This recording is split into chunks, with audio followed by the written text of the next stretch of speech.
Superman has finally hit theaters, and there's so much to unpack in James Gunn's new DCU entry. This marks the very first movie in the rebooted DC universe, one that introduces a variety of fresh characters while also laying down threads that can be expanded in the coming years. In this breakdown, I'll be going through the storyline, explaining the conclusion, and diving into the broader DCU elements so you can piece together a clearer picture of what this film sets up. Just a quick heads up before we move forward, this discussion is full of spoilers. If you haven't watched Superman yet, I'd strongly recommend finishing the movie before continuing with this analysis. But if you're sticking around, then make sure to support this video by leaving a like and subscribing to the channel so you can stay updated with all my Superman content rolling out in the next few weeks. Alright, let's get right into it. James Gunn's Superman explained. Superman has officially arrived on the big screen, and this debut chapter of the new DCU takes on an enormous challenge, reinventing the world's most iconic hero, kickstarting an entirely new cinematic universe, juggling the introduction of multiple characters, and still hinting at what the franchise will look like going forward. At the same time, it has the responsibility of delivering a compelling standalone story. In my view, it mostly achieves that goal. There are definitely some uneven moments, but overall it succeeds in creating optimism for what lies ahead. From the opening, audiences are immediately given key story beats that establish how this updated version of the DCU operates. The movie weaves in themes of international conflicts, hidden truths surrounding Superman's origins, and a powerful villain who manipulates the entire globe in order to accomplish his personal ambitions. Stripped down to its emotional core, however, the narrative is ultimately one of envy. Just as in the comics, Lex Luthor despises the protector of Metropolis and is obsessed with finding a way to defeat him. Lex believes that Superman is nothing more than a being whose very existence undermines the accomplishments of mankind and diminishes Luthor's own sense of superiority. Yet beneath his seething anger is an undeniable jealousy. In contrast, Superman continues to demonstrate the essence of humanity through every choice he makes.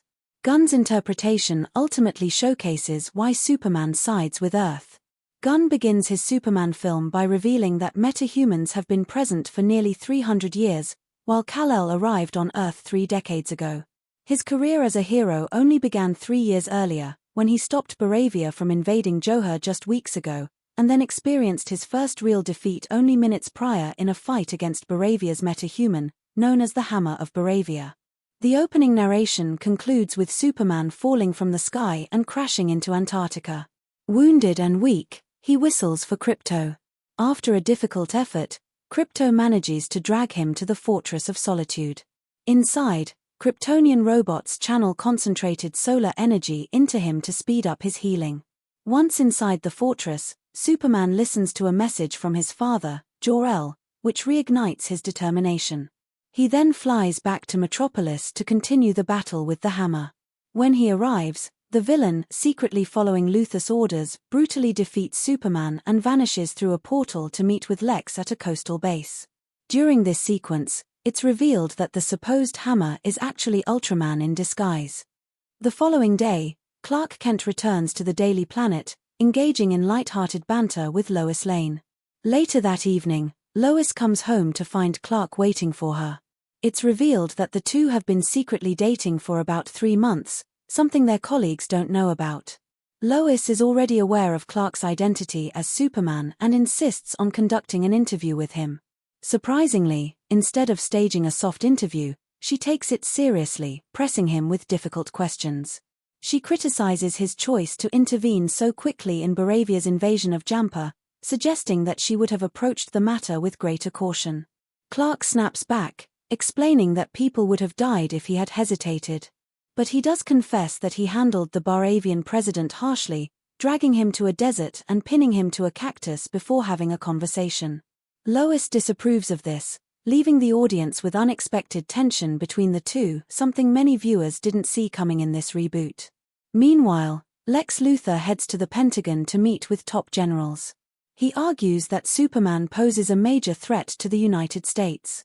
Lex requests that his private metahuman task force, called Planet Watch, be given official clearance. But the Secretary of Defense and General Rick Flag Sr. subtly point out that the public currently supports Superman, and they also hint that they are aware of Luthor's links to Baravia. Because of this, his proposal is denied. Luthor can't outright assassinate Superman, since the hero has strong public backing and Lex has to maintain the image of a legitimate businessman. This forces him to create a scenario where Superman appears dangerous, one that would turn the government against him and justify his elimination. And with this, the movie starts digging deeper into geopolitical intrigue. Baravia, a close ally of the United States, was on the verge of invading Jampa under the pretense of liberating its people from a dictatorship. With both countries standing on the edge of war, Lex realized that Superman would never stand by quietly while innocent lives were threatened. Seeing the opportunity, Luthor partnered with Baravia, supplying their military leaders with advanced weaponry. Being the opportunist that he is, Lex demanded something in return: half of Jampa, where he planned to build a high-tech paradise called Luoria. For much of the movie, audiences are led to believe that Lex's dream is ruling this territory. However, his real ambition has always been to destroy Superman.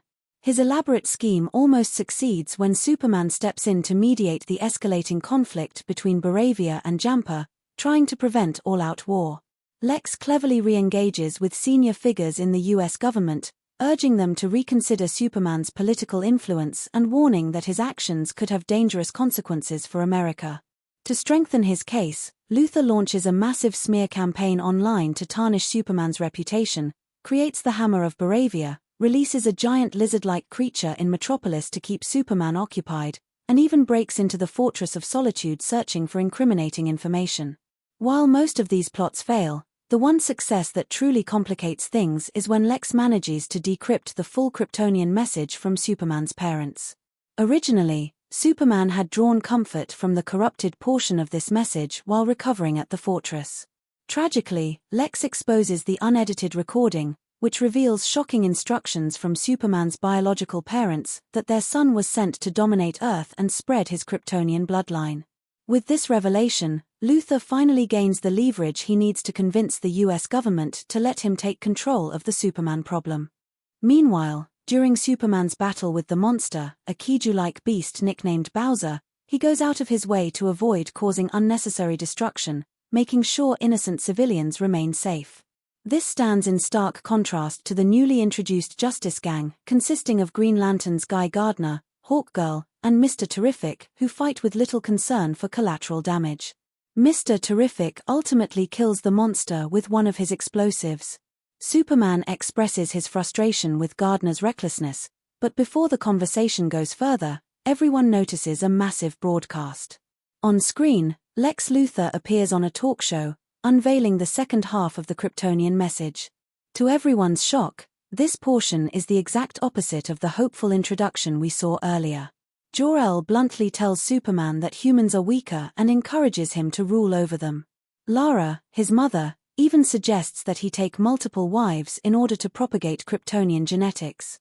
Superman is devastated and furious. He flies back to the Fortress of Solitude, only to discover it destroyed, his robots dismantled, and Krypto missing. Realizing Lex is behind everything, Clark storms into LexCorp demanding answers. But Luthor, arrogant as ever, brushes him off. Clark is powerless to act, leaving him humiliated. To make things worse, Lex's girlfriend Eve secretly records the entire confrontation and uploads it to social media, further damaging Superman's public image. Exhausted by the constant attacks and manipulation, Superman even ignores the sudden appearance of a dimensional imp in the city that night, leaving the Justice Gang to deal with it alone. Instead, he chooses to visit Lois Lane at her apartment. While the chaos rages outside, the two share an emotional conversation, during which Superman admits he's ready to surrender. He tells her that, since the Department of Justice has issued a warrant and public trust has collapsed, he plans to turn himself in. We also learn that Rick Flag Sr. has now placed his trust in Lex's Planet Watch team to handle the situation. The next morning, Superman goes through with his decision. He hands himself over to authorities and is transported through one of Luthor's portals, where Lex unveils his hidden pocket universe. To keep him weak, Lex orders Metamorpho to transform his hand into kryptonite. While holding him prisoner, Luthor proudly shows off the twisted world he has built. He reveals a disturbing set of operations, An army of monkeys trained to flood the internet with negative propaganda about Superman, Krypto strapped to a cruel machine, forced to run endlessly while enduring brain shocks, and a detention facility where Lex keeps anyone who resists him, including Metamorpho's own son. Superman desperately tries to appeal to Metamorpho, urging him to help stop Lex. But because his son is essentially a hostage, Metamorpho refuses, telling Superman to stay out of it. Meanwhile, Lois Lane realizes Superman has gone missing after his arrest. Determined to save him, she contacts the Justice Gang for help. Guy Gardner brushes her off, showing little concern. Hawkgirl is similarly dismissive. The only member willing to step up is Mr. Terrific. Convinced by Lois, he joins her, and together they launch an assault on Lex's military base. Eventually, they find the portal and step into his pocket universe in hopes of rescuing Superman.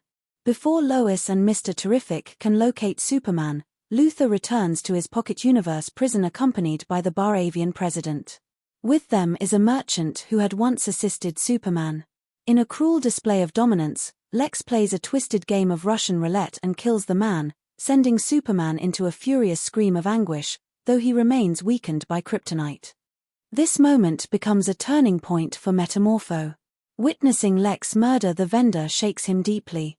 He stops generating kryptonite and instead shifts his abilities to produce solar-like energy through nuclear fusion. That radiant energy revitalizes Superman, allowing him to break free from his cell. From there, things start turning in their favor.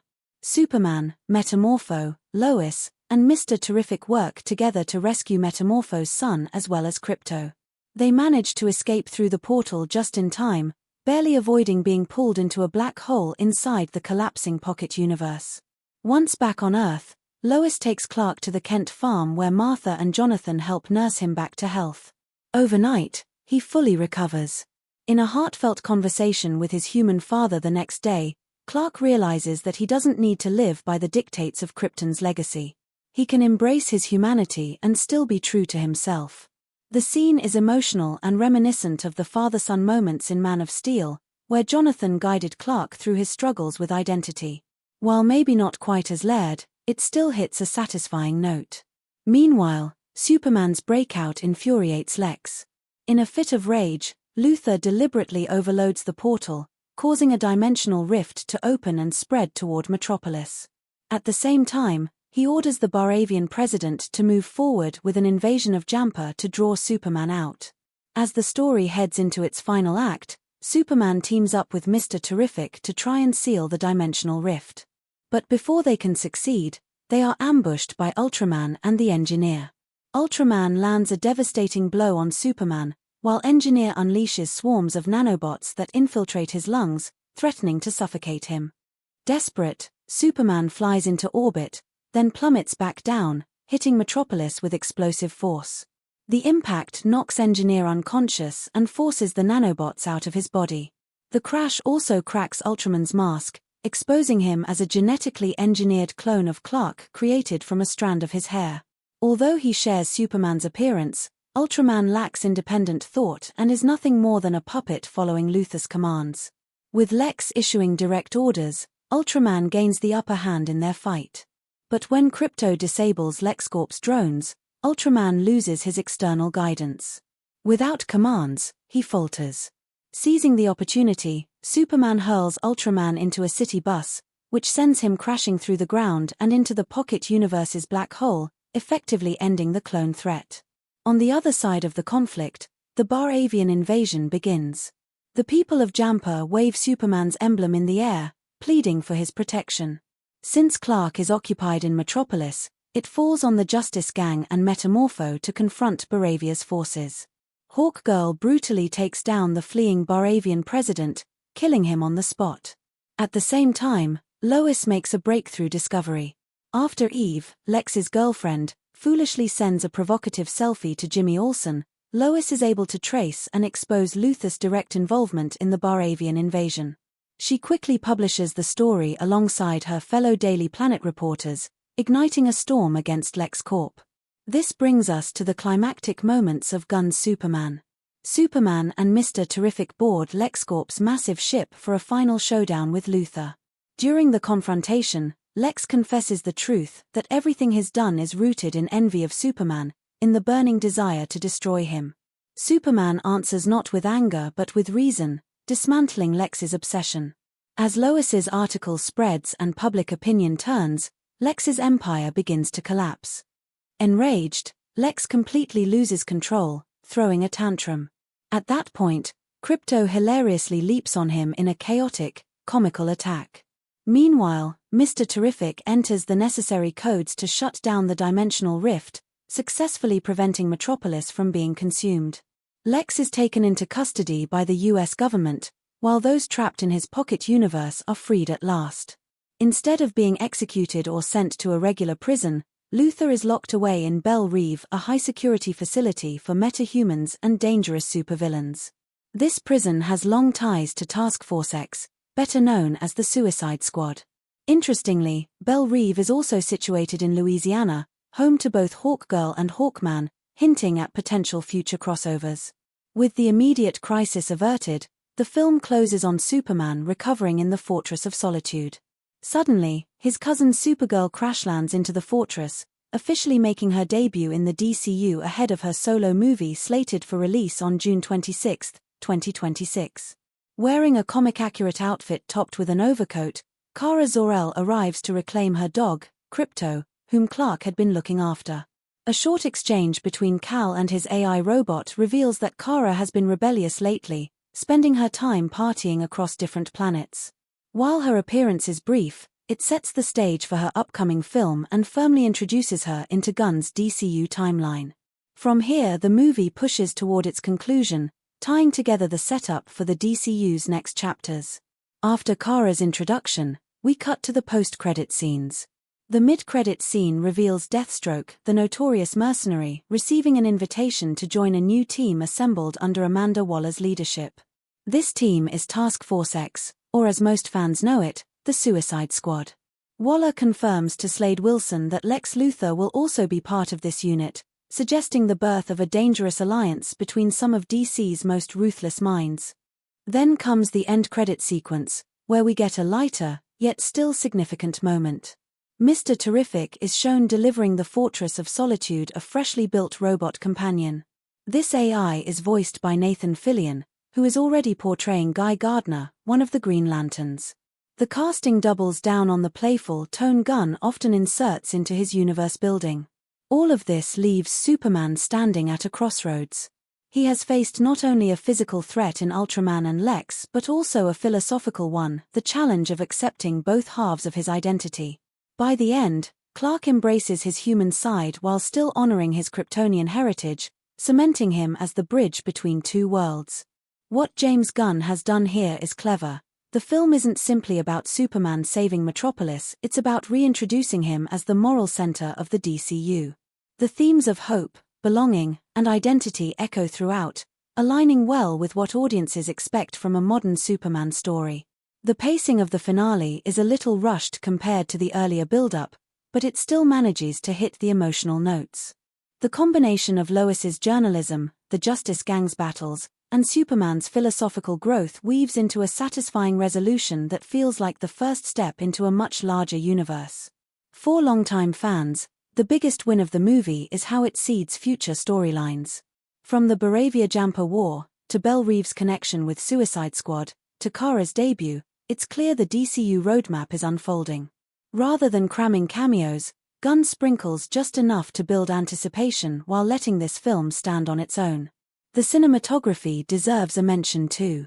The stark contrast between the muted palette of Lex's pocket universe and the brighter hues of Metropolis visually reinforces the clash between despair and hope. The fight sequences, particularly Superman's orbital dive to clear the nanobots, showcase a balance of spectacle and storytelling. Performances also carry weight here. David Corenswet steps into the Superman mantle with a blend of warmth and strength, managing to channel both vulnerability and power. Rachel Brosnahan's Lois Lane stands out as sharp, fearless, and emotionally grounded. Meanwhile, Nicholas Holt's Lex brings a chilling mix of intellect and madness, different from past versions but equally memorable. The supporting cast doesn't fade into the background either. Mr. Terrific provides a cerebral counterpoint to Superman's moral clarity. Metamorpho's arc gives the team dimension, moving from pawn to ally. Even Krypto has moments that balance humor and loyalty, showing Gunn's knack for making every character contribute something meaningful. In terms of storytelling, the movie succeeds in redefining Superman for this new era. It shows us a hero who is not invincible but constantly evolving, who grapples with doubt yet rises above it through compassion and resilience. This sets a tone for the DCU that is markedly different from the darker interpretations audiences have seen in the past. There will be debates, of course. Some might feel Lex's downfall leaned too much on humor, while others will argue the ending leaned heavily on setup for future films rather than closure. Yet, the counterpoint is that the film fulfills its purpose, to re-establish Superman as the cornerstone of a connected universe. By the time the credits finish rolling, we've not only met a new Superman but also glimpsed the beginnings of a much larger mythos. Kara Zor-El, Belle Reeve, Suicide Squad, Amanda Waller, and even threads tied to Green Lantern, each piece signals a sprawling narrative on the horizon. More importantly, the film gives Clark Kent his humanity back. He isn't simply an alien god saving faceless crowds, he is a son, a partner, a journalist, and a protector who chooses hope over despair. This emotional grounding is what could make the DCU stand apart in the years to come. James Gunn has crafted not just a reboot, but a declaration. This Superman is meant to be the moral compass for the entire universe, a symbol of how stories of compassion and identity can coexist with epic battles and cosmic stakes. As the lights fade, the movie leaves viewers with one clear message: Superman is back, not just as a hero in red and blue, but as the heart of a new era.